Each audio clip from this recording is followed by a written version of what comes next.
Oi. Sejam bem-vindos a mais um vídeo de TED Terror Zap. Aquele vídeo no qual vocês mandam as suas histórias de terror e eu leio aqui e faço umas montagens pra ficar cada vez mais tenebroso. Vou colocando umas imagens assim enquanto eu vou lendo e vocês gostam. É como se fosse um filme. Então, fiquem preparados. Pega alguma coisinha pra comer, Gente, a gente vai assistir o vídeo aqui do TED. É um youtuber que eu assisto muito. E eu tava esquecendo de postar vídeo. E se vocês quiserem, dá o like. Se não gostar, não dá. Se gostar, dá. Se não gostar, não dá. Vamos lá. Bora pro vídeo? Bora. Peraí, bora ainda não. Like antes. Agora bora. Tá torto meu óculos, mano? A impressão minha. Meu Deus. Esse guerreiro também. Agora sim. Tá comigo há tantos anos, né, cara? Vambora. Qual que eu escolho, mano? O Exorcismo, Um Último Adeus. Minha avó me ligou, mas ela estava morta há 10 anos. Meu Deus. Por que eu tô rindo disso? Tá, essa é boa. Oi, Ted. Me chamo Liza. E atualmente tenho 21 anos. Pra entender melhor a história, irei resumir o que houve antes. Tá, vai lá. Minha avó morreu em 2004, um pouco antes do meu aniversário de 6 anos. Ela morava em uma pequena casa no campo, onde não se localizam outras moradias. Certo dia, minha avó veio visitar minha família no interior de São Paulo. Porém, ela começou a passar mal no meio da rua. E era de noite e não haviam muitas pessoas no local. Segundo o taxista que a levou pro hospital, a minha avó havia esquecido o telefone dela em casa, daqueles que abriam e fechavam, sabe? Sim. Era o celular que eu mais queria na época, mano. Você abria assim, falava alô? E como ela morava no Rio Grande do Sul, não poderia buscar ele pra ligar pra minha mãe vir buscá-la. Acabou que um taxista passava por lá naquele horário e quando a viu, decidiu ajudá-la. Mas infelizmente, após 2 infartos, meu Deus do céu, mano, eu não sabia que dava pra ter 2 infartos. Pra mim era um só, se não morreu, boa, tenta dar próxima, mano. Mas 2 na mesma hora, meu Deus do céu, Laísa, sua avó, viu? Guerreira. Eu era muito apegada a ela, então demorei anos pra me acostumar a ficar sem a presença da mesma por perto. Foi doloroso, eu sei. Inclusive tem muita gente perdendo os avós aí por causa dessa pandemia, deve ser péssimo. Eu não perdi minha avó na pandemia. Perdi ela antes, né? Bom, o tempo passou e após o enterro da minha avó, eu e meus pais fomos até a casa da minha avó pra pegar algumas coisas de valor. O lugar era bem velho, então não poderíamos vender. Uma reforma custaria muito dinheiro. Então naquela tarde, enquanto procurava brinquedos velhos que havia esquecido lá, encontrei o telefone da minha avó. Ele estava com tudo dentro. Ainda dava pra fazer ligações. Estava em um ótimo estado. Mas eu, como criança levada que era, escondi o telefone em uma caixa no porão. Caralho, você tem porão aqui no Brasil? Nossa, Liza, tira a foto do porão e me manda, mano. Caralho, porão no Brasil, será que existe? Porão no Brasil. Aqui no Brasil a casa pode ter porão? Tem. Oh, que da hora, mano.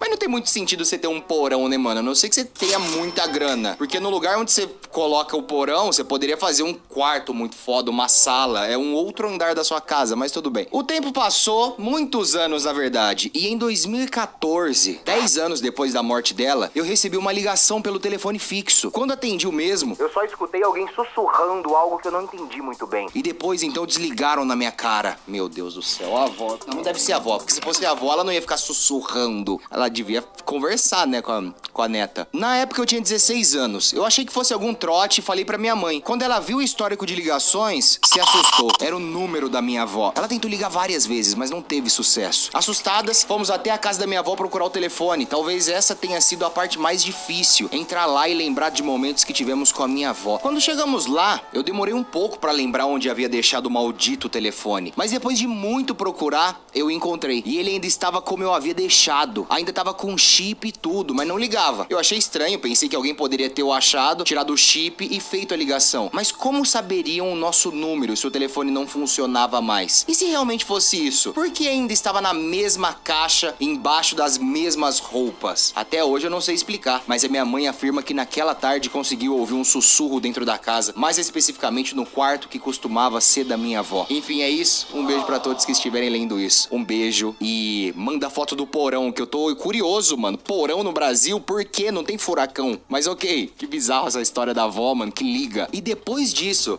que você recebeu esse trote da sua avó morta, você quebrou o chip, mano? Ou quebrou o celular? Botou fogo na casa? Como é que é? O que você fez, mano? Você não explicou. Mas tá, mais uma história de pessoas que veem espíritos e conversam com espíritos, mano. Que absurdo. Parem. Se eu ver espírito em algum lugar, eu nunca mais vou nesse lugar, mano. E se puder, eu vou queimar sim. Eu queimo, mano. Eu queimo. Não tem problema. Não quero ver espírito. Ah, Ted, mas pode ser de alguém legal. Mas não quero. Não quero. Morreu, morreu, mano. Não quero mais ver. Não quero. Eu preciso entender, galera, que eu não quero. Espíritos que estão assistindo, não apareçam. Era edição, galera, relaxa. Tem essa outra aqui, ó, que é de vó também. O dia em que visitei minha avó falecida. Tudo é vó morta, falecida. Falei com o espírito da minha avó que morreu ontem. Olá, Ted. Eu sou inscrita no seu canal há bastante tempo, porém eu nunca tive coragem de contar a minha história. Mas hoje eu estou aqui pra isso. Faça igual a Suelen e manda aqui nesse e-mail, ó. tedterrorzap@gmail.com. Mas manda história boa, nesse nível. Não manda historinha do tipo, Ted, eu tava indo jogar bola, aí eu vi duas pessoas passando, era um vulto. Pensei que era um espírito e não sei o que aconteceu. Sabe, tipo, o que mais tem são essas histórias, mano. E não é legal de contar. Então só manda se for uma história legal de contar ou de ouvir. Ok, família? Combinados? Obrigado. Eu não tenho print nem provas, porque não aconteceu por mensagem. Isso foi real. Na época do ocorrido eu tinha 5, 6 anos e hoje eu tenho 17. Ok, eles passaram aí 12 anos, né? Eu faço rápido a conta, vocês gostaram, né? Eu nunca gostei de velórios e nada que envolvesse cemitério. Caramba, pensei que você gostava de gente morta, né? De ver o pessoal meio que putrificando assim. Eu nem sei falar a palavra. Mas eu até me identifiquei com você agora, porque eu também não gosto desse negócio de ver gente morta. Sempre tive um certo medo, então acabei não indo ao enterro dela. Puta, mas aí é demais, hein? Perdeu o enterro da avó, mas eu entendo você. Eu fui no da minha e foi triste, se eu pudesse eu não tinha ido, não. Nesse mesmo dia, minha irmã mais velha, que na época tinha 12 anos, ela ficou comigo na casa da minha avó. E eu fiquei dormindo enquanto as pessoas estavam no velório. Eita, meu Deus do céu, ficou na casa da avó morta. Eu costumo não sonhar com muitas coisas, ou apenas me lembrar de algumas partes do sonho. Eu nunca me lembro por completo. Mas no mesmo dia do velório, eu tive um sonho estranho, onde a parte que eu me lembro era da minha avó aparecendo e dizendo: Você vai pagar por ter me ignorado! Claro, eu acordei assustado e suando. Como eu ainda era uma criança, eu não dei muita importância e pensei que era só um pesadelo. Mas o que eu não sabia era que ela... de suspense que vocês fazem assim, ó. Porque vocês contam um bagulho mega absurdo e falam assim...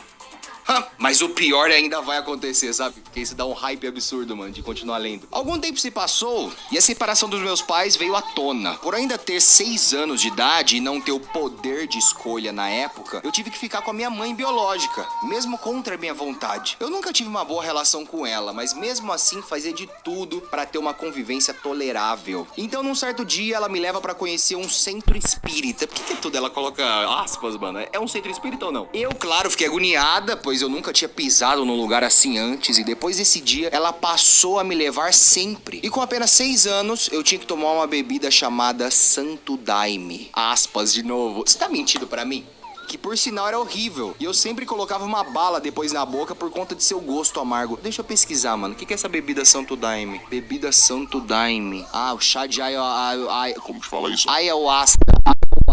É uma droga não é droga, né? Mas é um bagulho que você fica chapado, sua alma sai da mente e você começa a conversar com coisas. É o que eu leio meio que por cima desse ayahuasca aqui, mano. Como eu ainda era muito pequena, a dose era menor do que a dos adultos. Porém, se passando 2 anos, essa dose aumentou. Eita, mano. Eu nunca gostei de tomar aquilo, mas sempre diziam que era o melhor. Então, com 8 anos, a quantidade que tinha que tomar era maior. E nesse dia, algo me dizia pra não tomar. Mas por ainda ser uma criança, eu pensei que era algo da minha cabeça. Então tomei a bebida e fiquei um pouco sonolenta. Fui deitar na cama que havia lá e acabei adormecendo, mas não por completo. Minutos depois de eu ter deitado, eu me levantei e olhei as pessoas ao redor. Então eu me juntei à roda. Pra mim tava tudo normal. Até que eu chamei minha irmã várias vezes e ela mal olhou pra mim. Quando eu olhei pra cama onde ela tava deitada, eu me vejo. Sim, eu me vi deitada ali. Eu fiquei paralisada e em choque, pois eu não sabia o que estava acontecendo ali. Tentava gritar e não adiantava. Todos ao meu redor só queriam saber de cantar.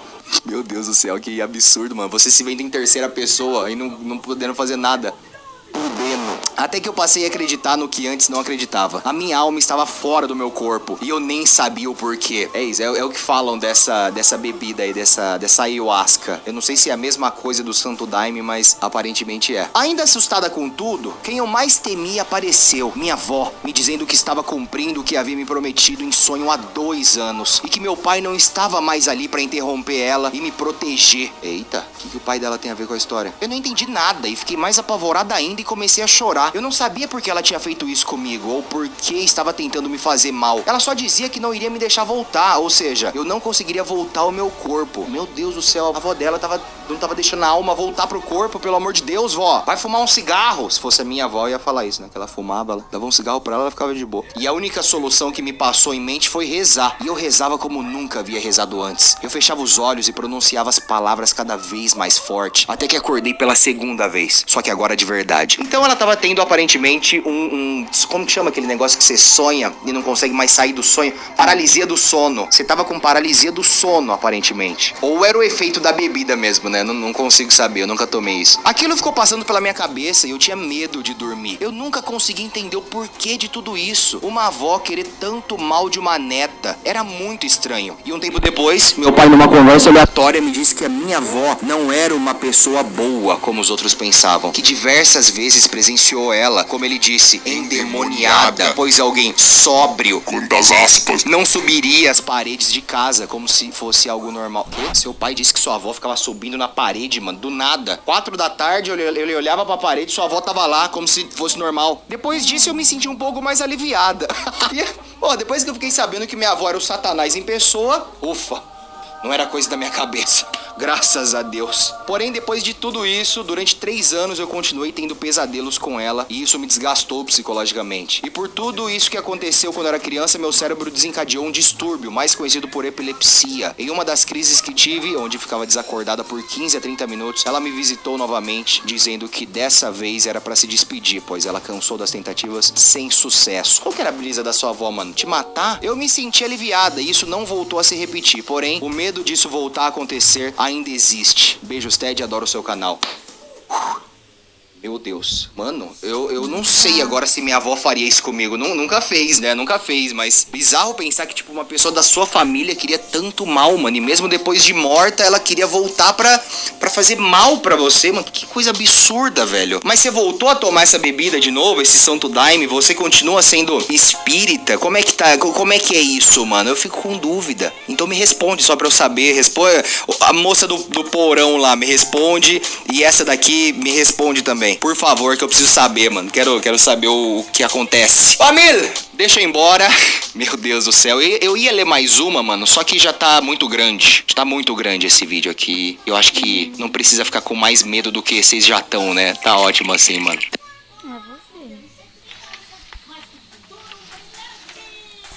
Muito.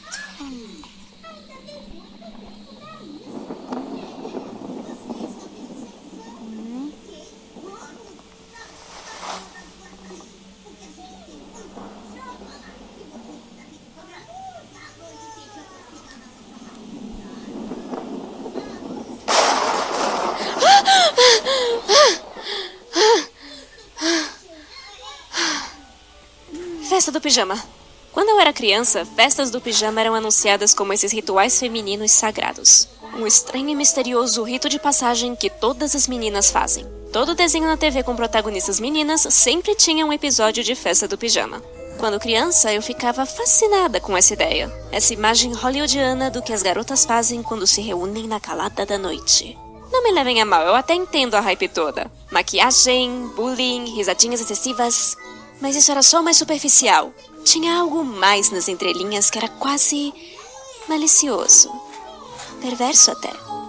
Mas foi só depois de adulta que eu finalmente me toquei por quê. Me diz uma coisa. Quando você pensa naquelas tradições e atividades clássicas de festa do pijama, quais te vêm à mente? Talvez o jogo em que você fica diante do espelho e invoca um espírito maligno? Maria Sangrenta! Maria Sangrenta! Maria Sangrenta! Ah! Ou as dobraduras em papel que revelam o seu futuro? O origami da sorte diz... Sim, você vai ser escritora.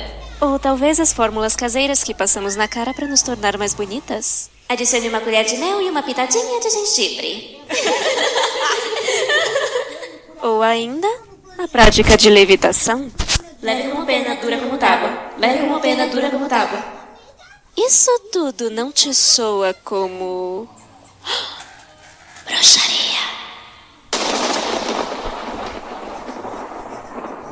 Eu tô praticamente convencida de que existe algum paralelo entre festas do pijama e reuniões de bruxas. Pra mim, tem temas místicos até demais escondidos entre os penteados e as guerras de travesseiro. Fantasmas, por exemplo. Eles tendem a ser tema bem comum em festas de pijama, tanto na forma de histórias como filmes de terror. A maioria dos meus fãs sabe que eu tenho uma afinidade pela ideia de espectros e espíritos, mas os meus mega fãs sabem que tem um instrumento assustador no qual eu não encosto. Tabuleiros ou Ouija. Você não vai me ver jogando um desses trecos, por mais comuns que sejam em festas do pijama. Tem alguém aqui conosco? Nada mais feminino do que abrir um portal pro mundo dos espíritos e infernizar o que estiver do outro lado. Maria Sangrenta é um jeito bem popular de fazer isso. Muitos de nós já ouviram falar desse clássico teste de coragem. Existem várias versões diferentes, mas a ideia geral é a seguinte. Você pega uma boa e velha vela lanterna, vai pra frente do espelho no escuro... Tchau, gente.